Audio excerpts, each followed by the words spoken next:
Oh guys, andito na naman uli ako, oh, Tito Jeffs. Oh. Ayan siya, oh. Diba? Oh, tingnan mo naman. Oh. Diba? Dami niyang stuff. Oh, the reason why I'm here, meron siyang bagong pakulo. E-bike.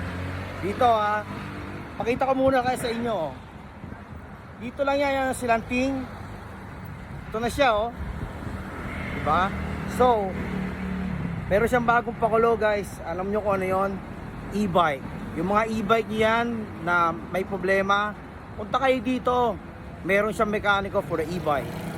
You know what I mean? That's what you call upgrading. So, that's what I'm talking about, man. So, check them out, man. Mga e-bike dyan, punta kayo dito, man. Marunong sila mag-ayos. Kung wala kayong makita. O mga boss, tignan nyo. Ayan yung e-bike, oh. Kinalas-kalas na nila. Meron siyang technician dyan.